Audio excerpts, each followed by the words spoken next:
kapayapaan sa lahat at bawat isa sa inyo. Lagi na.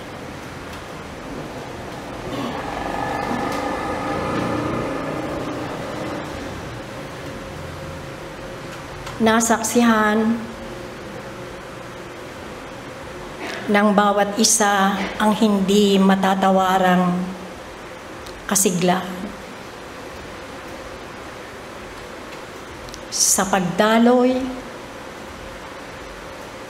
ng di matiningkalang karunungan na abot ng inyong antas ng pagkaunawa at ang mga natipon na ninyong mga karanasan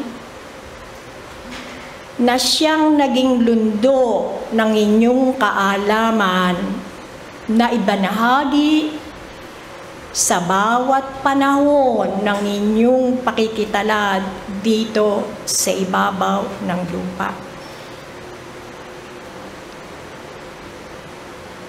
Sa formal, nagpapalitan kuro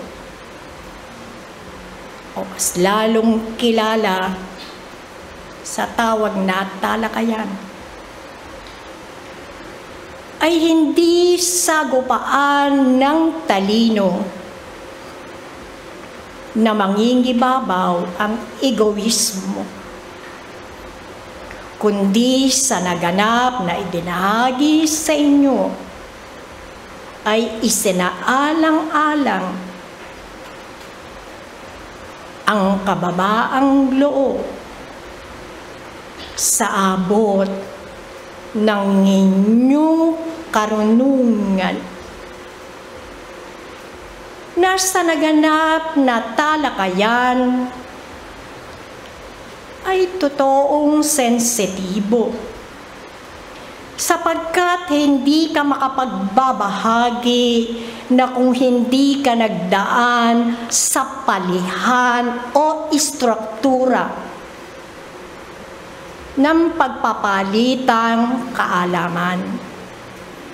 Hindi ito isang kuro-kuro sapagkat hindi mo maibabahagi ang iyong kaalaman kung hindi ka dumaan sa palihan ng pag-aaral, pagtimbang-timbang, pagsusuri, pagsasama, batay sa iyong sariling pakikitalad na kaagapay ang mga nangyayaring iyong namamasid sa lipunang iyong ginagalawan. Lalo pat taglay mo na ang hindi matatawarang talim ng isip, sapagkat yan naman ay nahahayag sa iyong pang-araw-araw na pakikisalamuha, na napapansin mo rin sa iyong sarili na angat na ang iyong kaalaman, sapagkat madali mong mabigyan ng bigat ng pagpapatotoo ang mga nangyayaring hindi mo lamang namamasid, kundi lalong higit ay nayahambing mo sa iyong sarili. Ang relihiyon ay naaayon ang definisyon o kahulugan sa mga nabanggit na batayan. Yan ay batay sa iyo. Hindi mo ito mayahambing o mahapit na kapareho ang definisyon ng salitang ito.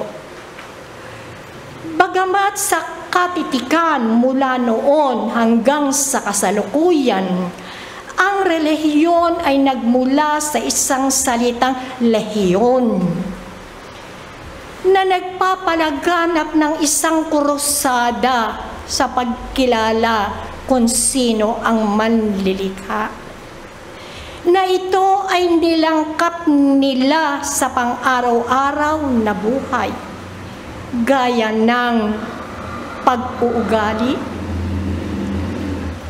paniniwala, at lalong higit ang paninindigan sa isang simulain na matagpuan na nila ang isang palaisipan kung sino ang may kapangyarihang nakasasakop sa daigdigang lupa. Unti-unti nabanggit nga na kung pagbabalikan ang kasaysayan sa matandang panahon, hindi pa dumarating ang mananakop na siyang nagpamana at nagtanim ng buong buo sa mga manlalakbay kapatagan dito kung ano ang Catholicism. Ang nasa likod nito ay ang timbulan ng salitang Kristiyano na tumutukoy at kumikilala sa isang Diyos na makapangyarihan sa lahat. Hindi ateista na walang paniniwala na may makapangyarihang manlilikha. At dahil dito sa maraming pangyayari na siyang humamon sa mga ninuno nung panahon batay sa kasaysayan, ay napatig nyo naman na unti-unting nabuo ang isang pangkat o grupo, hindi muna organisasyon, dahil wala pang pamunuan at pamantayang siyang magiging batayan ng kanilang pagkilala sa pag-aaral kung ano para sa kanila ang kababalaghang hindi hayag na nagaganap sa kanilang kalipunan. Nabatid nyo rin na kung ano-ano ang mga sinasamba ng mga nilalang na ito. Hugis. Kakaibang mga larawan na matatagpuan sa kanilang kapaligiran. Hindi lamang ang mga bituin, hindi lamang ang buwan, kundi ang marami pang mga bagay na sa kasalukuyan ay kakatuwa upang ito ay kanilang paniwalaan at sambahin. Ngunit wika nga, napapaloob ang daigdigang lupa sa batas ng pagsulong at pagbabago, na kung iisa-isahin natin ang kasaysayan ng pagkatatag ng tinatawag na relihiyon sa ilalim ng krusada na magmula sa salitang lehiyon, ay kukulangin ang pagkakataong ito upang isa-isahin sa inyo ang tunay na konteksto sa konsepto na inyong binibigyan ng diin at nililiwanag kung ano ang relihiyon. Sa panig naman ng Espiritismo, nababatid nyo na hindi mabubuo at mahirap nyong unawain at talagang tatanggapin ninyo na talagang malawak at walang hanggan ang Espiritismo o ang mga aralin dito, sapagkat ang sirkulo, ang kabuuan ng Espiritismo ay tumutukoy sa moral, filosofiya, siyensya, sa relihiyon na sinasabi niyong sa ilalim ng Katolika Romana. Ang bigat ay nakalundok sa moral. Hindi nila nilalangkap at isinasantabi ang filosofiya at lalong alam nyo nakatunggali ang siyensya o ang agham. Ngunit sa ilarangan ng paaralang ito, paaralan, Hindi ito sambahan. Hindi ito ang pag-aalipin. Kung hindi nahandito ang pag-aalipin tungo sa kaliwanagan at ang kalayaan ng pagkilala sa katotohanan kung kay sino at ano ang saklakhan na kinabibilangan per se ng iyong kultura na siya mong isinasakabuhay, nakakambal ang pagkilala sa moral, espiritual. Mabibigo ang sinuman na matuklasan at matunghayan at mabigyan ng doon ang direkta o ang tuwid na daan ng pagkilala hanggang isinasantabi mo ang siyensya. At napapatid nyo kung ano-ano at ang kabuuan ng iba't ibang sangay ng siyensya na talagang malaki ang kaugnayan sa pag-ikot ng harmonya ng bawat isa dito sa universo. Kaya mga kapatid, relihiyon, konsepto, aspeto ng pagsama-sama, grupo na tungo sa pagkatatag ng isang paaralang may pamuno ang uugit, may mga batas na susundin, may pamantayang kakailanganin, ngunit sa paaralang ito, sa kanyang sariling kahulugan, ibinababa ang mga aral na umiikot hindi lamang sa bigat sa mga salita ng Diyos na matatagpuan sa banal na kasulatan,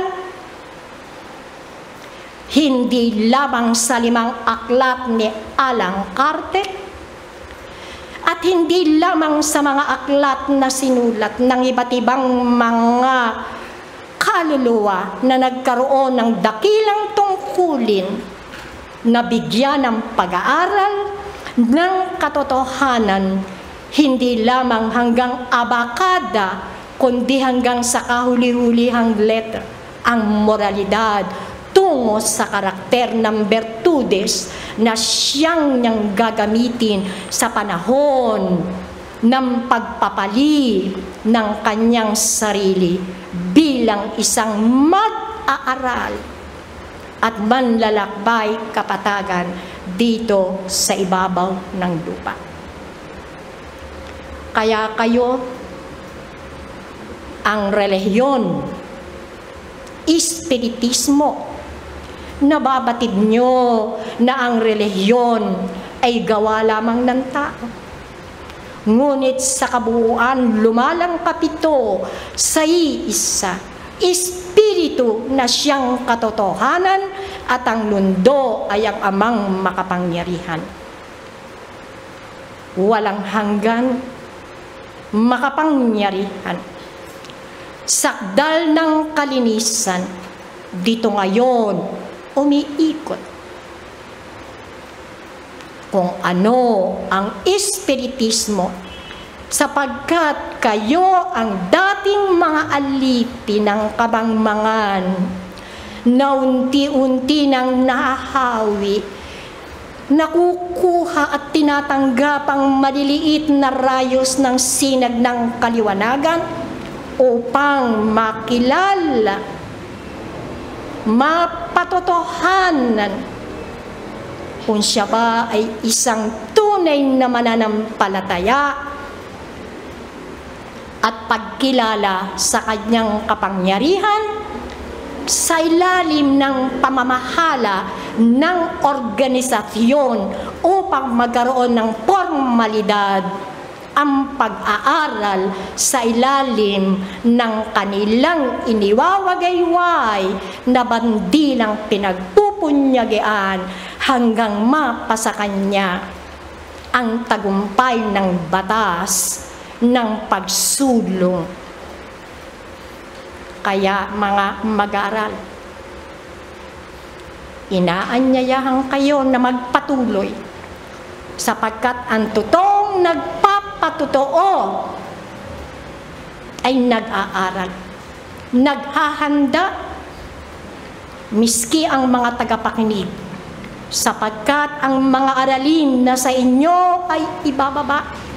Sa ilalim ng paaralang ito ay naaayon sa panahon ng kahandaan.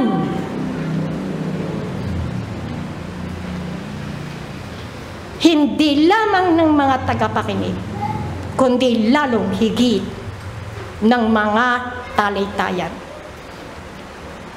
Pagbabago,